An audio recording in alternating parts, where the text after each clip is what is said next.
Let's get to the man who probably had a celebration. Have you gone to sleep yet, Jerry Jones? Shan, RJ, Bobby, I'm telling you, I feel I can't wipe this grin off my face. I'm so excited for our fans. I'm so excited for this team, Dak, all the players that have worked so hard and have continued to improve, fought through injury, and then to step up here and have a victory like this that does make a difference. I was visiting with Michael Irvin right at the end of the game last night, and he was using a hunting dog analogy, but it's true. They do put the face of a hunting dog when you finally find what you're hunting. They rub that dog's face in that blood and make sure that he remembers what it tasted like and what it was like. And boy, that enhances his instincts for the rest of his time. And that's exactly the way the Cowboys, I'm sure, will take this victory in Tampa, take everything associated with it, make everything they can out of it. You can say, well, you've got to move on. No, they're a better team leaving Tampa than when they got there. We may be caught up in the moment, but do you think this is the best win this franchise has had since the last Super Bowl? Well, I don't know. I know that as I sit here today, I feel that we've got an excellent opportunity to, in the next few games, to get to the best spot you can have at the time, and that is in a Super Bowl game. And I know that I think we're pretty healthy coming through it last night. If that is the case, that we're as healthy as I think we are, then we've got a great opportunity here. San Francisco is a daunting task to go out there and win at San Francisco. But this bunch is not the same team in a positive way that it was before the day started yesterday. Jerry, you any more worried about Jason Peters or Jaron Kearse injury-wise, just to get that out of the way? Yeah, I'm certainly am concerned. I don't know any more than we knew when we left there last night. We got a little hope that it might not be as serious on Peters, but it's important to realize that he's not sitting here in his rookie year, so he's got to come back from this. But, boy, right before he had to step away from the game, I was commenting to our guys, man, doesn't it feel great? You could really make a case at one time when you had Peters out there at one side, you had Tyron Smith at the other. You're sitting there with two more players in there and Tyler Smith, and you're sitting there with our big right guard. You can make a case that you've got four Hall of Famers there by the time that it shakes out at various stages of their career. That's pretty solid to be there at this time of the year. Jerry Jones on 105.3 The Fan, brought to you by Ford, built for Texas, built for you. We called it his signature game. How would you describe what Dak Prescott did last night, especially responding from the week before against Washington? Well, I think you saw the results of just absolutely a focused Dak Prescott that all year continued to strive to get better. I've said it a lot. Dak is unique in his preparation, unique how he takes what he does in the classroom, how he takes it to practice, and then how he takes that, really improve on it out of practice, which is what you hope, and just gets better. And I saw him ask a lot of questions before the game, and he was talking about he was just going to bear down from the Washington game and just get better. Well, he stepped out there and showed a lot of preparation, and then by being prepared, we got to see what a competitor, what he can do in a situation that everything is on the line. And there's, in my mind, it's the best game I've ever seen him play. Jerry, it didn't seem like Dak ran the ball all that much during the season, but he seemed to run it more, yesterday. Was he saving his rushing for the postseason, saving those legs? Well, saving would be the wrong word because we needed it a few times. But I'll be very candid with you. In the regular season, I didn't see him saving anything. I saw him take advantage of some opportunity. He probably could have done it more times during the season, but the answer is in some of those games that we might not have needed it. Why do it? Why risk it? Here, we all understand why risk it. And so I think what you saw there last night, we're going to get to see a lot of when we play San Francisco in terms of him keeping the ball and relying on that triple threat that he can have. And we've got to, if we can get it, if he's healthy enough to do it, his being able to instinctively take that ball and run with it physically is really a dimension that defense has a difficult time adjusting to. Jerry, I want to talk about Kellen Moore and McCarthy. Last year after the 49er game, you had talked about getting other people involved. We've talked about Tony Pollard a ton. Mike McCarthy, we asked you about his job status last week. Can you talk about those two? It felt like Kellen Moore called a perfect game last night, and then McCarthy getting these guys to respond with some of the doubt we had after what happened in Washington. Can you just talk about McCarthy and Kellen and the jobs that they did? Well, they deserve their A+, and I'm not exaggerating when I say that. And they responded in their way to what the situation is. I think we maximized our talent out there last night. And, of course, Mike, to me, has done an outstanding job this year. And this was deserved, really. I know how much he puts into it. And for him to have this great playoff win is a good an outstanding result.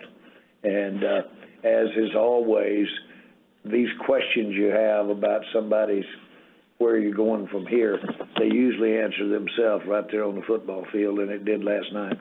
Jerry, how about Dan Quinn's defense? It felt like Micah Parsons and that D-line was tormenting Brady all night long. He could never get set. Let's talk about Micah and some of the guys who stood out to you defensively. Well, I know this, that when I got to my office last week, there was this gorgeous black bat, and he said, "Bring the wood." And he had handed one of those, not only left one on my desk, but he had put one at every player's locker. And that meant, of course, deliver the wood. And he had started that at in my office, or ended it in my office, but no one was spared from the message that he wanted to bring, and that's that deliver that bat. Let's be ready to get Tampa. What was Mike McCarthy's overall message? Did he find any baby pictures of you? And what was the game plan for this that you guys were able to execute so well last night after losing to them in the opener? What were the differences game plan wise? Well, I think let's give Mike and his staff, but let's give him all the credit since he gets all the negatives when it happens. He took that team from training camp really last spring, and he took it to, in all's fair, he took it to what we saw last night. And that is to me, it's a thing of beauty. And it gives us a chance to basically go to San Francisco against an outstanding team, and gives us a chance to have our feet under us, have everyone prepared. We've got a lot of young players that have got a lot of experience this year, and we've got veteran players that have really managed their year. And Tyron Smith, people like Peters, people like that have managed their year and are ready to play in this game against San Francisco. And if given a chance, play another one. That's all you can ask. Great job, Mike. Cowboys owner and general manager Jerry Jones joining us here on 105 Through the Fan. Jerry, you were able to exercise the demons a little bit of beating Tom Brady. It's been 20 years. You guys hadn't managed to get a victory against him. How great did that feel to be able to finally get over that hill? Well, I think the respect that you have for his career needs no he needs no statement. And to basically, in a really adverse setting down there in Tampa, to go in and come out of there with that kind of win against a player like that, we just read the mail there. We just would not and could not ever let him get to within distance of winning that football game, because he just goes to another level when those things happen. That's his MA. That's his background, and we basically managed our way and performed our way, and kept him looking uphill all night long. And it was as good a plan on both sides of the ball, as good a plan as I've seen. I have to admit, I did not believe you when you showed the confidence in the cornerback situation with the depth after the injuries, the struggles of Kelvin Joseph, and then Israel Mukuamu last night. The guys that you had step in the secondary to go ahead and limit that passing game. You ended up being right against the Buccaneers, Jerry. Talk about the job of the depth in that secondary and the job they did. Well, it's a classic case of guys that have evolved, some younger guys back there that have taken their chance. And you saw them get in the ultimate test, and that's against Tom Brady and fighting for your life in the playoffs.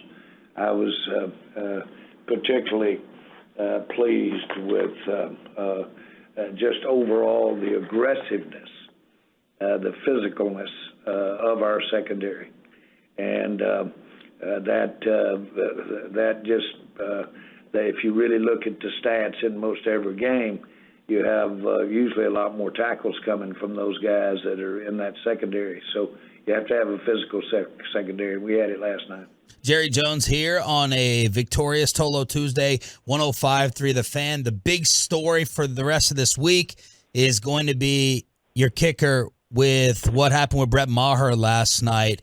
Do you consider replacing Brett Maher for the 49er game? Well, I think the first thing you do is talk about how isn't it great to have that the number one thing we need to correct, or the number one thing we need to address. I think that shows everything about not only how we played, but where we are with this team right now. Mm-hmm. Now, make no mistake about it, we've got to have the same week of preparation.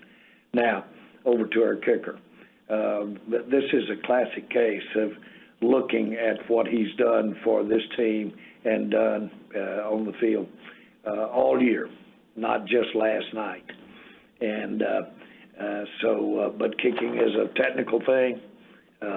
It has everything to do with frankly, mentally having it all together when you step up there. So we'll read this thing as the week goes along. I don't want to get out over our skis and get ahead of it. I thought when he came out at halftime, watched him warm up out there. He's making all of the kicks. I figured that was behind him, but we will take a look at it. We can't. It'd be really a big setback to go in to the rest of this tournament, rest of this playoff, with shakiness at kicker. Jerry, is it crazy to consider like signing a second one, like 2 kickers on the game day roster? You can still stick with Brett, but just in case you have a second kicker, or you guys wouldn't consider that? We did it last year, and we had one that was good on shorter kicks, good on extra points, and so we did it last year. And it's an imposition to have to use up that extra roster spot, but it's doable. Again, we're fresh on that, having done it last year. Do you envision this might entice you guys to go for 2 more or go for it on 4th down more as opposed to kicking the extra points or kicking the field goals? Yes, I do. I very much do. Jerry, you know that fans want to be focused on the 49ers, so some are not happy that over the reports that Dan Quinn is going to have an interview on Friday. How do you view that? Can you put some of the Tolos' minds at ease that it's not going to take away from 49er prep? And how worried are you about Coach Quinn's reported interview? Dan is the consummate experienced coach, and nobody relies on being focused at game at hand, and no one has a better appreciation with his background, his experience there at Atlanta, there at Seattle, and so he's not going to compromise one iota anything that we're doing with the Cowboys and what we're doing this weekend. Jerry, do you guys think that you're a little bit better prepared, or how different are you this year going into the San Francisco game than you were last year? Well, just last night would say it all for me, since that's front of mind.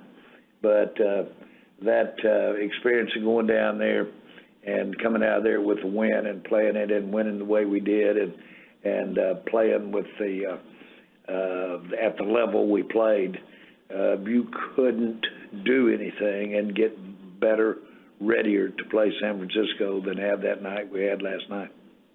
Jerry, we know you're not going to cry about it. You said it's the hand that's dealt. I just saw the stat of 5 days rest versus 7 days rest, and the road teams are 9-24 for y'all's next game on Sunday. How tough of a challenge is this turnaround going to be? I didn't see it. What's the stat of just the road teams with the full complement of rest? I didn't see the stat, but I'm not going to. It can't be of any consequence getting this team ready. It's what it is, and there's no amount of scratching on it or doodling on it or figuring on it or looking at background. But I bet you look at that. If you look at the same stats, you'd see that just being on the road has a negative percentage. Mm-hmm. But it doesn't have to end up that way for the Cowboys this year. Yes, sir. All right. We don't want to escape this feeling. We didn't want to go to sleep last night, and hopefully it happens again on Sunday. We'll hear you Friday on the station. Enjoy this one, and thank you guys. Thank the team for giving the city this feeling, Jerry. Congratulations. Well, we're excited, and boy, do our fans deserve this morning. Let's enjoy it.